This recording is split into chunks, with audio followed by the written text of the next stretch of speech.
오늘 본문 말씀해 보시면 간질병 걸린 아이가 나옵니다. 아버지의 말에 의하면, 이 아이의 아버지의 말에 의하면 이 아이가 귀신이 들렸는데 귀신이 그를 언제 어디서든지 잡으면 거품을 흘리고 이게 쓰러진다라고 이야기를 합니다. 그리고 이도 간다라고 이야기를 합니다. 여러분 한번 생각해 보세요. 간질병 걸린 사람을 현대의학으로 치유를 할 수가 있습니까? 없습니까? 제가 인터넷을 짧게 검색을 해봤는데 간질병은 약물로 치료한다라고 그러더라고. 간질병이 뭐 어디가 잘못된 게 아니니까 칼로 째가지고는 좀 힘들겠죠. 잘 모르니까 약물로 이렇게 한대요. 신경적으로 뭐 어떻게 하겠죠. 그런데 오늘 본문 말씀에 간질병이 귀신으로 말미암아 그 간질병이 생겼다 그런다면 약물로 치료가 안 됩니다. 약물로 어느 정도 완화를 할 수가 있겠죠. 엄청나게 심한 사람은 조금 신경을 죽여서 완화를 할 수가 있겠지만 본질적으로 그 간질병이 치유가 안 되어집니다. 그러니까 오늘날도 치유가 안 되는 이 병 가지고 예수님 시대에 이 간질병, 그러니까 오늘 말씀해 보시면 이 아이가 귀신 들려가지고 시도 때도 없이 간질을 하고, 그리고 귀신이 심하게 잡아가지고 이 아이를 죽이려고 불 가운데도 집어던지고, 아이가 불 가운데로 들어갔다라는 말이에요. 불 가운데로 집어던지고 물 가운데로 집어던졌다라고 이야기를 하는데 부모로서 얼마나 고통스럽겠습니까? 아무리 귀신이 들어있다라고 하더라도 내 새끼 아니에요. 그래서 그 아이를 살리려고 예수님 앞에 오는데 예수님이 없어요. 예수님 어디 갔습니까? 변화산 갔어요. 예수님께서 변화산에 제자들 3명 누구예요? 베드로, 야고보, 요한 이 3명과 함께 예수님 같이 변화산에 지금 가 계시는 거예요. 그러니까 나머지 제자 9명이 함께 있는데 이게 부모 입장에서 이렇게 고침을 받으려고 왔는데 예수님은 없어요. 그렇다 보니 누구한테 부탁을 합니까? 제자들한테 부탁을 하는 거예요. 이 제자들에게 이 내 아이가 이러니 좀 귀신 좀 내쫓아 주세요라고 이야기를 한다는 말씀이에요. 제자들 입장에서는 어떻습니까? 어느 정도 도전 의식도 느꼈겠죠. 예전에 한번 해봤는데 되던데 이제 우리끼리 한번 해볼까? 이런 식의 또 마음도 들었을 테고, 근데 예수님께서 있으시면 예수님께서 하실 텐데 예수님께서 없으시니 어쩔 수 없이 예수님이 없는 자리를 메우기 위해서 자기들 입장에서 최선을 다해서 기도했을 겁니다. 근데 이 아이의 상황이 그렇게 호전이 되어지지는 않습니다. 그러니까 많은 사람들도 모이고 서기관들도 모이고 이렇고 저렇고 이야기가 오고 가는 중에 예수님께서 산에서 내려오셨어요. 그 3명의 제자들과 같이 내려오셔가지고 그 혼란의 광경을 예수님께서 지켜보시고 그리고 물어보시죠. 마가복음 9장 16절 말씀입니다. 예수께서 물으시되 너희가 무엇을 그들과 변론하느냐. 예수님께서 물으시죠. 제자들아, 너희는 무엇을 가지고 저 서기관들과 변론을 하고 있느냐라고 물으셨던 거예요. 근데 제자들이 대답을 해야 되지 않습니까? 제자들이 대답을 해야 되는데 그 순간 누가 치고 나오냐면 그 아이의 아버지가 그 예수님의 말을 받아가지고 바로 이야기하는 거예요. 예수님, 우리 아이가 이런데 그 고쳐야 되겠습니다. 근데 예수님의 제자들한테 부탁을 했더니 예수님의 제자들이 고치지 못하고 있었습니다. 라고 이야기를 하는 겁니다. 여러분, 오늘 말씀은 결론적으로 이야기하면 예수님께서 이 귀신 들리고 간질하고 이빨을 갈고 이 아이를 죽이려고 막 물과 불 가운데 끌고 다니는 이 귀신을 예수님께서 쫓아내십니다. 믿음이 안 들어가는 모양인데 스타일을 바꿔서 예수님께서 쫓아내셨어요. 믿습니까? 예, 너무 얌전하게 살기 위해서 큰일 났다. 조금 쫓아내시면 결론적으로 예수님께서는 하십니다. 하시는데 우리가 이 본문의 말씀을 보고 깨달으면 얻어야 되는 것이 무엇이냐면 불치병이에요. 그 당시에도 불치병이고 난치병이에요. 오늘날도 어느 정도 간질병, 귀신 이걸 호전시킬 수가 있는데 본질적으로 이게 해결이 안 되어진다라는 거예요. 이 난치병 그리고 우리 그런 병이 없는 사람들에게는 우리 힘으로 해결할 수 없는 주변에 많은 문제들이 있습니다. 이 문제들이 있을 때 우리가 이러한 일들을 어떻게 해결하고 나갈 수가 있는가? 오늘 예수님께서 병 치료하는 모습들을 보고 우리에게 진리의 말씀을 와닿는 역사가 있기를 축복합니다. 먼저 아버지는 누구를 찾아갔습니까? 예수님 찾아갔죠. 제자가 먼저 손을 얹고 기도했다라고 해서 제자를 찾아간 게 아니에요. 예수님을 찾아간 겁니다. 나의 문제, 나의 불치병, 나의 많은 안 좋은 문제, 내가 해결할 수 없는 문제가 있을 때 누구를 찾아가냐면 예수님을 찾아간다라는 말씀입니다.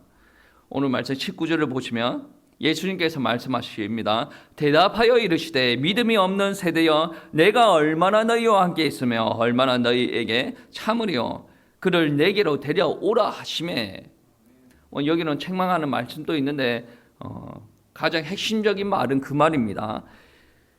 그를 내게로 데려오라. 예수님도 아십니다. 그가 내게로 오면 그의 문제를 해결받는다. 그가 가지고 있는 난치병, 귀신 들린 병, 간질병, 내가 그를 해결하겠다라는 말이에요. 그러니까 데려오라라고 말씀하십니다.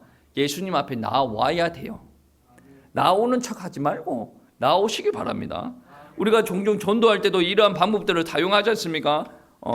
우리 권사님도 이러한 전도를 하세요. 내가 여기도 안 죽고 여기도 안 죽고 여기도 안 죽고 다 앉았는데 하나님께서 이렇게 하셨다. 예수님 믿으세요. 이런 기도, 이런 전도 합니다. 문제 가운데 빠져 있는 사람 보고 보통 우환이 있는 집안에서 보통 그렇게 이야기를 하죠. 하나님을 믿으셔야 됩니다. 왜 하나님을 믿어야 됩니까? 하나님을 떠나 있으니 죄악 가운데 사탄의 손에서 계속 저주의 소용돌이에서 이제 빠져나오지 못하고 그 안에 계속 빠져 들어가는 거 아니겠습니까? 하나님을 믿으세요. 교회에 오세요. 교회 나오면 해결될 겁니다. 이 말이 복음입니다. 그러면 이 사람들이 그러한 말씀을 붙잡고 자기 문제 해결할 것을 기대를 합니다. 그리고 교회에 나와서 이제 앉아 있죠. 그런데 그 사람들에게 정말로 그 문제가 해결이 되어지려면 어떤 일들이 일어나야 되냐면 하나님을 믿는 역사가 일어나야 돼요. 하나님을 만나야 되고 하나님을 경험해야 된다라는 말씀입니다. 그러면 교회는 어떠한 일을 감당을 해야 됩니까? 교회는 사람들을 불러 모아서 이 사람들을 정착시키고 이 사람들을 교회에 안전하기 위해서 막 이렇게 그런 거 하는 게 교회가 되어지면 안 됩니다. 어떤 차원에서는 그게 필요하기는 해요. 근데 그게 본질이 되어지면 큰일 납니다. 예배 드리는 이유가 뭡니까? 성경 공부하고 새신자 양육하는 이유가 뭡니까? 이거 많게 하기 위해서 아니에요. 하나님을 만나게 하기 위해서. 교회는 여러분이 이 시간에 예배 드리고 있지만 교회는 건물이 아니에요. 교회는 하나님의 백성인 우리가 이 교회의 지체가 되고 이 교회의 머리는 그리스도가 되십니다.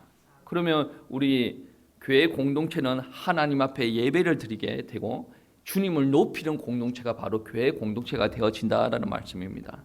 그리고 우리가 이 시간에 이곳에서 예배 드릴 때에 하나님께서 우리와 늘 함께 하시고 계시지만 예배 드릴 때에 하나님께서 영광 받으시고 하나님께서 이곳 가운데 임재하시고 우리는 하나님의 역사를 체험하게 되고 여러분이 회복이 되어진다라는 말씀입니다.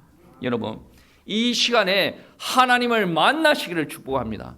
만나야 돼요. 와서 앉아 있는 것으로 끝나면 위험합니다.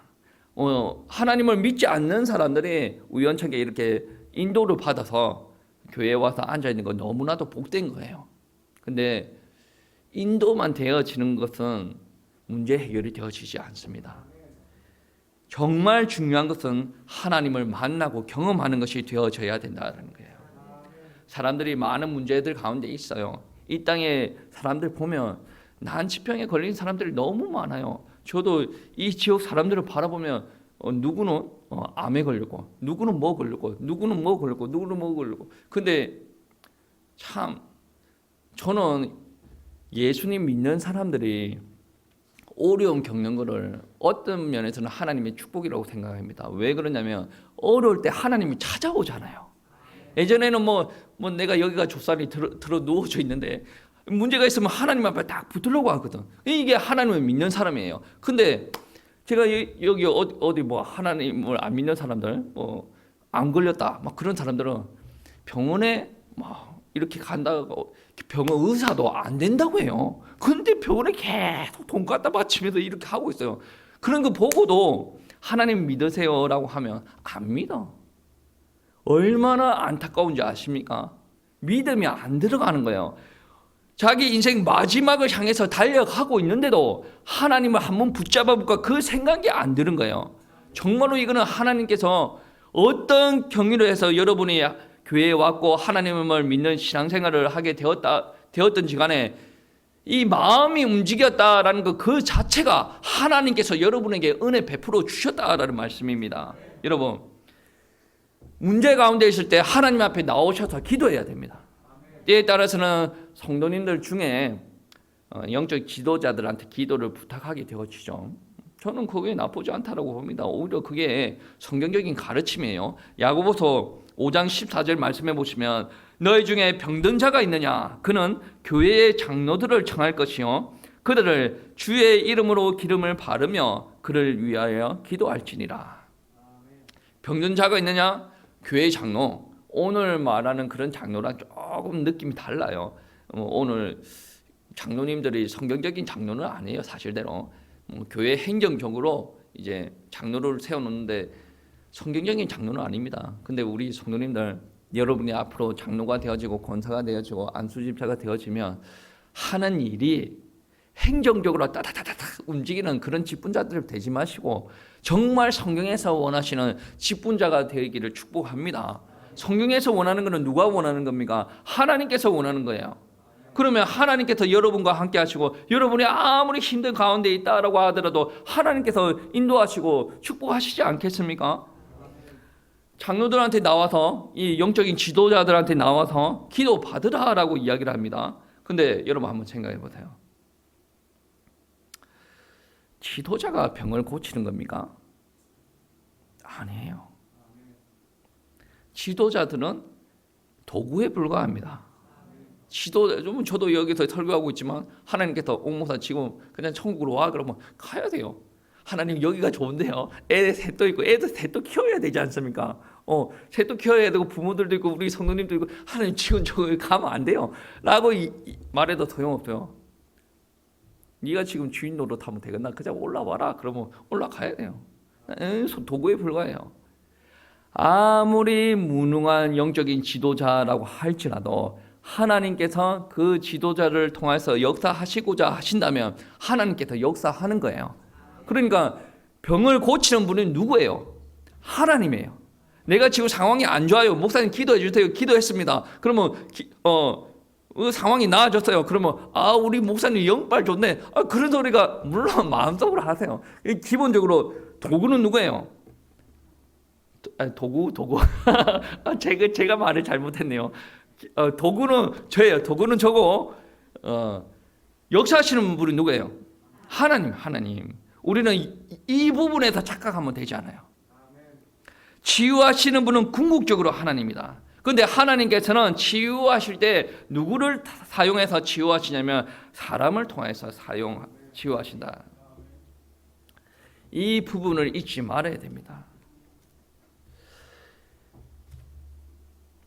오늘 아픈 아이를 둔 아버지가 예수님 앞에 찾아오지 않습니까? 찾아와서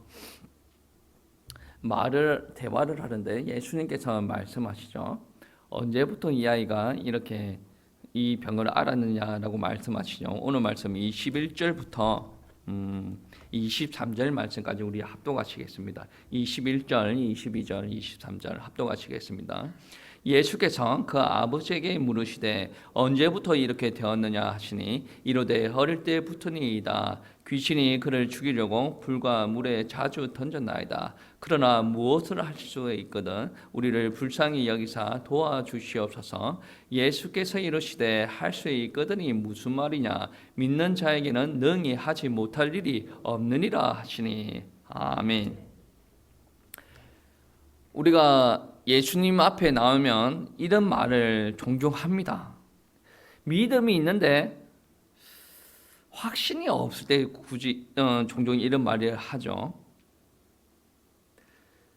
무엇을 하실 수 있거든 우리를 불쌍히 여기사 도와주시옵소서라고 이야기를 하죠. 종종 하실 수 있거든. 어떻게 보면 그 안에는 인간적인 생각이 좀 들어가 있는 경우도 있습니다. 가능할까라는 의문점이 들어가 있을 수도 있고, 내가 예수님 앞에 너무 광거를 요구하는 게 아닌가, 그러한 생각들이 들어갈 수가 있는 거예요. 그런데 나는 너무나도 갈급해요. 내 새끼가 지금 죽게 생겼는데 내가 얘한테 24시간 이게 눈으로 고정시키지 않으면 어느 순간에 내가 그 아이에게 관심 두지 않는 그 1초 순간에 내 아이가 곧 죽을 수도 있습니다. 내가 지금 예수님을 배려할 수 있는 상황이 아니에요. 어떻게 말하면 내가 과한 부탁을 한다라고 하더라도 예수님께서 도와주실 수 있다라는 확신만 있으면 얼마든지 자식을 고칠 수가 있는 일이라 말씀입니다. 예수님께서 이야기하시지 않습니까? 할 수 있거든이 무슨 말이냐? 믿는 자에게는 능히 하지 못할 일이 없다라고 말씀하시지 않습니까? 여러분, 교양 있는 척 하지 마세요. 내가 곧 죽게 생겼고 나의 자식과 내 가정이 지금 죽게 생겼는데 교양 있는 척, 뭐가 가지고 있는 척, 문제없는 척 하지 마세요. 난치병이 아니에요. 난치병. 고칠 수 없는 병이에요. 누구한테 가겠습니까? 아무한테도 가도 소용이 없습니다. 내가 지금 해결하지 못하는 이 주변의 문제들이 산재에 있습니다. 누가 고칠 수가 있습니까? 아무도 못 고쳐요. 내가 죽는 것까지 이거를 안고 살아야 됩니다. 하나님을 믿고 하나님 앞에 경배를 올려두고 하나님을 제대로 믿으려면 하나님 고쳐주세요. 이게 나온 게 무슨 도가 지나칩니까? 교양 있는 척 하지 마세요. 문제 없는 척 하지 마세요. 이 땅에 문제 없는 사람들 아무도 없습니다. 이 땅에 훌륭한 목사님들 많이 있지 않습니까? 그 훌륭한 목사님들 사역하시고 난 다음에 가정의 문제, 외도 여러 가지 문제가 있습니다. 그분이 잘못했다 그 말이 아니라 사람도 목사도 사람이다라는 말씀이에요. 여러분, 가장 필요한 것은 여러분에게 믿음이 있어야 된다. 예수님 앞에 나왔으면 철저히 예수님을 신뢰하는 그 믿음을 가지는 것을 배워야 된다라는 말씀입니다. 19절 말씀에 그런 말씀이 있었죠. 믿음이 없는 세대여. 모든 영적인 실패는 하나님에 대한 믿음이 부족하여서 생기는 겁니다.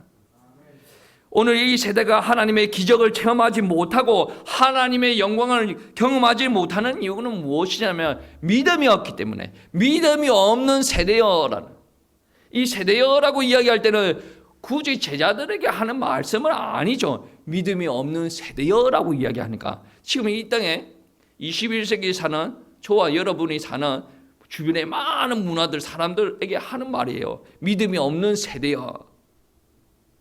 그런데 오늘 본문 말씀과 똑같은 기사를 마태복음 17장 17절부터 20절까지 표현을 하고 있는데, 믿음이 없는 세대여라고 이야기를 하고 나서 제자들의 믿음에 대한 내용도 언급을 하고 있습니다. 마태복음 17장 20절 말씀에 이런 말씀이 있어요. 여러분 아마 많이 들어봤을 겁니다. 어떤 말씀이냐면, 너희의 믿음이 작은 까닭이니라. 진실로 너희에게 이르노니 만일 너희에게 믿음이 겨자씨 하나만큼만 있어도 이 산을 명하여 여기서 저리로 옮겨지리라 하면 옮겨질 것이요 또 너희가 못할 것이 없느니라. 무엇이라고 이야기합니까? 믿음이 작은 까닭이라고 이야기합니다. 이 세대를 보고는 어떻게 이야기하였습니까? 믿음이 없는 세대야. 하나님을 따라오지 않는 자들 보고는 믿음이 없다. 그래서 너희들이 하나님의 영광과 역사를 체험하지 못한다. 그런데 제자들 보고는 어떻게 이야기합니까? 너희의 믿음이 작은 까닭이다. 역사를 체험하지 못하고 너희가 기도에 역사가 능력이 드러나지 않는 이유는 믿음이 작은 까닭이다. 아이의 아버지 보고는 뭐라고 이야기하셨습니까? 할 수 있거든이 무슨 말이냐? 믿는 자에게는 능히 하지 못할 일이 없다. 능력이 드러나지 않는 이유는 무엇입니까? 제자들에게는 믿음이 작다. 아버지에게는 전적으로 하나님을 믿는 믿음이 부족하다. 그 똑같은 말이죠. 제자들의 믿음과 아버지의 믿음이 거의 비슷하다라는 말인데, 비슷하다라고 하면 제자들의 기분이 나쁠 테고, 아무튼 공통적으로 드러나는 믿음이 뭐냐? 하나님을 전적으로 신뢰하지 못하였다.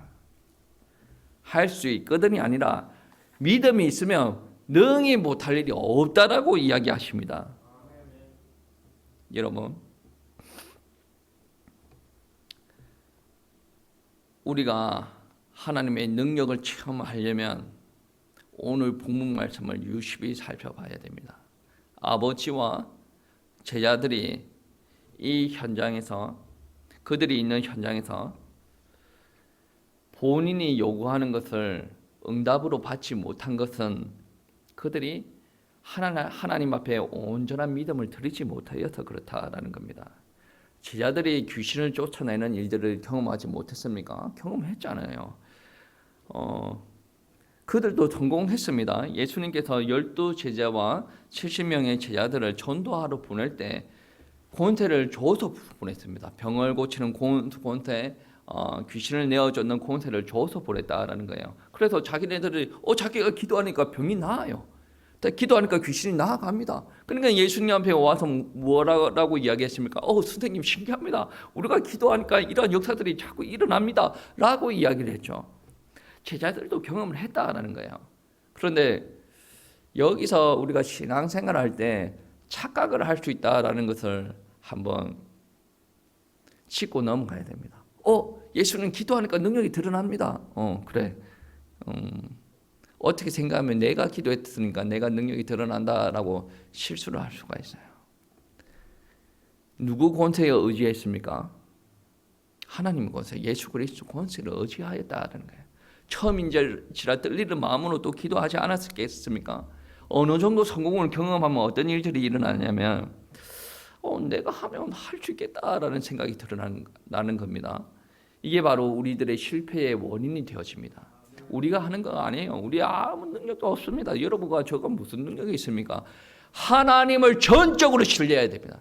하나님을 믿는 믿음이 완전해야 된다는 말씀이에요. 여러분 25절 말씀 한번 보시겠습니다. 예수님께서 하십니다. 예수께서 무리가 달려와 모이는 것을 보시고 그 더러운 귀신을 꾸짖어 이르되 말 못하고 못 듣는 귀신아 내가 명하노니 그 아이에게서 나오고 다시는 들어가지 말라 하시매. 하나님께서 하시면 완벽하게 하십니다. 오늘 말씀에 나와 그리고 한 개 더 붙이지 않습니까? 들어가지 마. 끝난 거예요. 귀신이 나왔다가 예수님 오실 때 쌀랑 들어갈 수가 있어요. 근데 예수님은 누구예요? 하나님이에요. 예수님께서 귀신한테 나와. 안 나오는 귀신한테 다 나갑니다. 근데 예수님께서 들어가지 마 해서 다시 들어갈 수도 있어. 근데 예수님 야 들어가지 마. 안 들어갑니다. 그게 누구예요? 예수 그리스도에게 있는 전적인 권세, 마귀까지 굴복시킬 수 있는 권세. 이 나라의 대통령도 누구한테 기도합니까? 우상한테 기도하지 않습니까? 이 땅에 있는 권력 가지고 있는 사람들 누구한테 절합니까? 마귀 권세한테 절하지 않습니까? 자기네들은 마귀 권세라고 마귀 권세라는 것을 모르고 앉았지만 우리는 성경에서 볼 때 그게 마귀 권세라는 거 알지 않습니까? 아니 이 땅에서 아무리 똑똑한데 뭐합니까? 권력을 가지고 있고 능력을 가지고 있으면 뭐합니까? 돈을 가지고 있으면 뭐합니까? 전부 다 마귀한테 쭈르르 가가지고 다 절하고 앉아있는 것을. 근데 우리 예수님은 어떻습니까? 마귀 권세를 탁 깨부수는 거예요. 나가야지 지가 빌 수가 있나? 다음 들어오지 마. 못 들어와. 예수님은 그런 권세가 있단 말이에요. 능력이 있단 말이에요. 이러한 예수님은 우리가 내버려두고 내 힘으로 하겠다 낑낑낑낑 하고 앉았으니까 안 되는 거 아니에요. 전적으로 신뢰하시기를 축복합니다.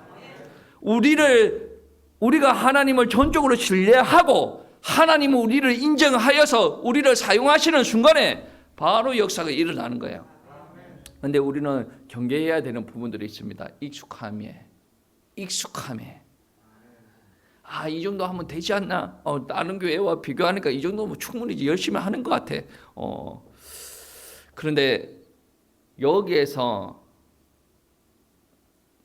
신앙의 브레이크가 걸려질 겁니다. 그런 브레이크가 안 걸려지려면 이렇게 해야 돼요. 하나님이 지금까지 열심히 했는데 우리가 하나님을 기쁘시게 하려면 어떻게 해야 되겠습니까? 하나님 앞에 어떤 기도도 하고 저렇게 하고 지금까지 더 열심히 했는데 이 부분이 좀 약했는데 하나님 우리 내 능력으로 안 되는데 믿음이 안 되어집니다. 근데 하나님께서 저에게 믿음 허락하여 주세요. 이 사역까지 감당을 할 수 있도록 우리 교회가 더 사역의 지경을 넓혀질 수 있도록 하나님께서 우리의 믿음을 허락하여 주시옵소서라고 기도해야 되지 않겠습니까? 믿음이 없는 세대여 우리가 믿음이 없다 단정 짓지 마세요. 하나님께서 책망만 하시기 위해서 한 게 아니에요. 제자들 보고 책망만 하시기 위함이 아니고 아버지 보고 책망만 하심이 아니에요. 하나님의 영광을 드러내고 싶은 거예요. 이 아이를 고쳐주고 싶은 거예요. 근데 뭐가 발목을 잡고 있습니까? 아버지의 믿음이 발목을 잡고 있고 제자들의 믿음이 발목을 잡고 있는 거예요. 본질적으로 하나님께서 고치려고 마음을 먹었어요. 그러니까 가르치실 것은 가르치시고 지금 고치고 있다라는 거예요. 여러분, 우리가 이 땅에 살아갈 때 우리 스스로 해결할 수 없는 문제들, 난치병들 많이 있습니다. 그러면 어떻게 해야 됩니까? 치유할 수 있는 권세, 능력을 가지고 있는 하나님, 예수님 앞에 나와야 됩니다. 그리고 귀신을 내어 쫓는 거 아무나 못해요. 무당도 내어 쫓던데 무당 내어 쫓습니까? 결국 한번 내다 봐요. 마지막을 한번 봐요. 어떻게 되어지는지. 귀신은 예수 그리스도 권세만으로 내쫓을 수가 있는 겁니다. 그래야 하나님께서 역사하셔야 됩니다. 하나님께서 역사 안 하시면 결국에는 저주라고 표현하면 어쩔 수 없는데 결국에는 결말이 안 좋아요. 우리도 우리를 믿는 게 아니라 하나님을 믿고 전적으로 신뢰하고 나아가시기를 축복합니다. 여러분, 나에게 문제가 있다. 하나님 앞에 나오십시오. 그리고 나왔다면 나는 어떻게 해야 됩니까? 믿음을 드리십시오. 믿음을 드리는 방법이 무엇입니까? 여러분이 믿습니다 하는 것도 좋은데 믿는 사람들은 무언가를 위해서 움직입니다. 오늘 제자들이 다른 사람이 있을 때는 그런 이야기 하지 않다가 자기와 제자들이 자기들과 예수님이 있을 때 조용하게 물어봅니다. 28절의 말씀에 나오죠. 우리는 어찌하여 능히 그 귀신을 쫓아내지 못하였나이까. 29절 말씀이죠. 이르시되 기도 외에는 다른 것으로는 이런 종류가 나아갈 수 없느니라. 어떻게 하면 믿음이 자랄 수가 있습니까? 어떻게 하면 이 믿음이 하나님 앞에 전달이 되어질 수가 있습니까? 기도해요. 여러분, 믿습니다 하는데 기도 안 하지 않습니까? 그 사람은 안 믿는 거예요. 기도하는 사람이 믿는 것이고, 기도할 때에 어떠한 일들이 일어나냐면 하나님을 전적으로 의지하고 신뢰하는 역사가 일어납니다. 기도 안 하는 사람들은 내 생각, 내 계획, 내 경험, 내 장기를 계속 의지하게 되어지는 거예요. 기도 안 하는 사람들은 옆에서 하는 말을 계속 귀를 기울이게 되어져 있다라는 거예요. 근데 하나님 앞에 계속 기도하고 나아가는 사람은 전적으로 신뢰하는 믿음이 더 커진단 말이에요. 기도 외에는 이러한 것들이 나아갈 수가 없다. 난치병 그리고 여러분의 한계를 극복하기 위해서는 하나님께서 하시는 것을 경험해야 돼요. 하나님의 지혜가 필요하고 하나님의 능력이 필요합니다. 그것을 얻기 위해서는 우리는 기도를 하여야 된다. 말씀 붙들고 기도를 하여야 된다. 여러분 한번 생각해 보세요. 말씀으로 한번 접근을 해보면 제자들, 사도들이 있을 때랑 그리고 초대 교회가 있을 때랑은 귀신이 쫓김을 받는 역사들이 많이 일어났어요. 치유받는 일들이 많이 일어났어요. 길에 가다가 이렇게 세우는데 안전병이 일어나. 그럼 맹인도 눈을 뜨기 시작하고 귀신 들린 사람들에게 귀신이 쫓겨 나가기 시작하고. 분명히 말하면 현대 교회보다 상황이 좋지 않아. 그들이 번듯한 교회가 있습니까? 그들이 성도 수가 많습니까? 그들이 교회 다닐 때 계속 핍박만 당합니다. 그들이 또 돈이라도 많았습니까? 돈이라도 많이 없었어요. 신앙생활하면 감옥에도 끌려갈 수 있는 상황 아니겠습니까? 그럼에도 불구하고 오늘날 어리어리하게 큰 교회보다 더 큰 영향력을 줬던 게 누굽니까? 사도들 아닙니까? 초대 교회가 아닙니까? 어떤 목사님과 어떤 신학자들은 이렇게 단정 짓는 경우가 있습니다. 초대 교회에 일어났던 역사, 성령의 역사는 오늘날 일어나지 않는다. 왜? 그때는 이제 성령시대, 지금은 성령시대가 아니까 저는 의문이에요. 우리가 솔직하게 접근을 한번 해보십시다. 예수님께서 귀신을 내어 쫓고 병을 고치는 권세를 주셨어요. 왜 주셨죠? 전도하라고 마가복음에 나오죠. 전도하라고 그 권세를 주셨어요. 그 권세를 주셨어요. 그리고 예수님께서 말씀하십니다. 이 복음이 땅 끝까지 전파가 되고 난 이후에 끝이 온다라고 했어요. 지금 끝이 왔습니까? 끝이 안 왔어요. 지금도 복음의 전파가 계속 일어나야 된다라는 말씀이에요. 예수님께서 마지막에 말씀하십니다. 하늘과 땅의 권세를 모두 가지고 있는 내가 너희와 함께 하겠다. 그러니 너희는 땅 끝까지 가서 복음 전하라 라고 이야기하고 있는 거예요. 우리들에게 그 성령의 역사, 예수 그리스도의 권세의 능력이 잘 드러나지 않는다라고 한다면 우리가 지금 복음 전하는 일을 하지 않고 있기 때문이에요. 이 땅에 있는 목사님, 저를 비롯해서 많은 목사님이 생각해야 될 문제입니다. 솔직해져야죠. 내 가운데 능력이 드러나지 않을 뿐이지 예수 그리스도의 권세는 그 권세가 없는 게 아니란 말이에요. 오늘 말씀 마가복음 9장에서 말씀하셨던 예수님, 전도하면서 권세를 주셨던 그 예수님, 땅 끝까지 복음 전하라고 이야기하셨던 그 예수님이 성령 충만함 받으라고 우리한테 이야기를 하셨어요. 그 예수님이 21세기를 사는 우리들에게 말씀 주실 때 다른 말씀을 주십니까? 아니에요. 다른 말씀을 주신 적이 단 한마디도 없습니다. 그런데 그거를 왜곡시키는 자가 누굽니까? 목사들이고 우리 교회들 아닙니까? 초대교회는 그러한 역사가 일어나는데 우리 교회는 그 역사가 안 일어나네. 그 역사가 끝났다는 거지. 말도 안 되는 소리 아닙니까? 우리가 전도 안 하고 우리가 하나님 앞에 기도 안 하고 우리가 하나님 앞에 믿음을 제대로 드리지 않으니까 예수 그리스도의 권세는 그대로인데 우리가 그 권세를 제대로 사용하지 못하고 있다는 말씀이에요. 오히려 많이 배운 사람들은 어떻게 이야기하는 줄 아십니까? 성령 사이에 가고 성령님께서 역사하는 것을 보고 수준 낮다라고 생각합니다. 그게 왜 수준이 낮아요? 지혜 중에 지혜 아닙니까? 많이 배워도 안 되는 거 아니에요? 돈을 갖다 바쳐도 안 되는 거 아닙니까? 하나님께서 역사하시는 게 어디 사람한테 잘 보여서 그러한 역사가 일어납니까? 하나님 앞에 잘 보여야죠. 이런 단어 자체가 좀 저렴하게 들릴 수도 있습니다. 하나님 앞에 인정받아야 됩니다. 무엇으로 인정받아야 됩니까? 열심히 하고 헌금 안 해요, 헌신 그거 말고 그거 이전에 믿음으로 인정받으시기 바랍니다. 전적으로 하나님을 신뢰하고 그 문제를 가지고 하나님 앞에 오세요. 그리고 믿음을 가지고 있다 그러면 하나님 앞에 기도하세요. 기도 외에는 이러한 것들이 나갈 수가 없다. 난치병도 고쳤는데 여러분 주변에 있는 문제에 하나님께서 손을 안 쓰겠습니까? 쓰시죠. 기도하면 어떠한 일들이 일어납니까? 하나님께서 역사하세요. 그리고 기도하면 어떠한 일들이 일어납니까? 내가 바뀌어요. 기도할 때 기도의 응답이 잘 되어지지 않으면 작정기도, 금식기도에 들어가는 사람들이 있습니다. 응답 받으려고. 그 금식기도 하면서 금식기도가 왜 필요합니까? 내가 끼니 다 챙겨 먹고 막 기도가 제대로 안 되어진다. 이거 다 생명줄 다 끊고 나는 하나님 앞에 매달린다. 그런 갈급함 가지고 하나님 앞에 매달리면 하나님께서 들어주시겠죠. 그런데 이렇게 하다 보면 내가 하나님의 뜻을 잘못 이해를 하고 있었구나 라는 것도 깨달아진다라는 말씀이에요. 그래서 여러분 올 한 해는 우리가 하나님 앞에 전적으로 매달리십시다.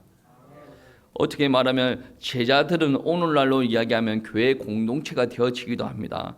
여러분 교회 공동체가 귀신 들리고 병 들어 있는 사람들을 못 고치고 앉아 있고 교회 공동체가 사탄의 권세에 놓여가지고 이 지역 사람들, 이 나라 국민들이 이게 사탄의 권세에 주물럭주물럭 거리고 앉아 있는데 교회가 무기력하게 이렇게 보고만 있다라는 것은 너무나도 가슴 아픈 일이 아니겠습니까? 하나님께서 다 주셨어요. 하늘과 땅의 권세를 가지고 예수님을 우리에게 주셨단 말이에요. 그 권세 우리에게 있단 말이에요. 근데 그러한 역사가 안 일어나는 것은 믿음의 문제고 기도의 문제란 말이에요. 나 예전에 해봤는데 할 수만 있거든 그거 원하지 않습니다. 겸손한 척하는 거 원하지 않습니다. 예수님 제발 고쳐주세요. 예수님 아니면 절대로 해결 안 됩니다. 나는 예수님 앞에 나의 모든 것을 걸었습니다. 그러한 신앙인이 되어야 되지 않겠습니까? 오늘날은 이성적으로 발달되어지고 여러 가지 해볼 것이 많이 있는데 해보세요. 해보고 해결되지 않는 부분들이 있으면 하나님 앞에 오세요. 난치병이 있다. 하나님 앞에 오세요. 전적으로 신뢰하시고 전적으로 기도하시고 그 문제에 있는 사람들만 기도하는 게 아니라 우리 교회 공동체가 다 같이 기도해야 된다네. 다 같이 기도하고 우리 교회에 있는 성도님들이 어려운 가운데서 회복이 되어지고 정말로 하나님의 임재와 역사를 체험하는 교회, 우리 교회에 들어오면 난치병이 해결이 되어지는 역사가 일어날 수 있도록, 정말로 어려운 문제에 있는 사람들이 해결이 받는 역사가 일어날 수 있도록, 우리 교회 사람들만 그렇게 할 게 아니라 우리 밖에 교회 밖에 있는 사람들한테도 이러한 소식 전할 수 있는 교회가 되어질 수 있도록 안주하지 마십시다. 도전하시고 어저께 독수리가 날개치는 듯한 청춘을 우리에게 2022년 산다고 여러분 고생하셨어요. 2023년 산다고 또 고생하세요. 이거는 나의 말이고 하나님의 말은 어때요? 새 희망을 가지라. 왜? 내가 너희한테 말씀 줄 것이고 너희 힘으로 살아가는 거 아니다. 내가 독수리 날개치는 힘을 우리에게 줄 것이다. 그리고 너희는 내 말씀 붙들고 나아가는 것이고 내가 다스릴 것이다. 그럼 여러분 든든하지 않습니까? 하나님께서 다스리는데 난 말씀 붙들고 갔는데 역사가 안 일어나네. 하나님께서 지금 다스리고 계시는데 우리의 시간표가 내가 원하는 시간표가 빨리 이 책정이 되어졌는데 하나님께서는 적당한 시간에 역사하기를 다스리고 계시다. 이것도 전적으로 믿고 나아가야 돼요. 내 장께 내 괴해 경험 가지고 가지 마시고 전적으로 하나님을 신뢰하고 올 한 해 승리하시기를 축복합니다.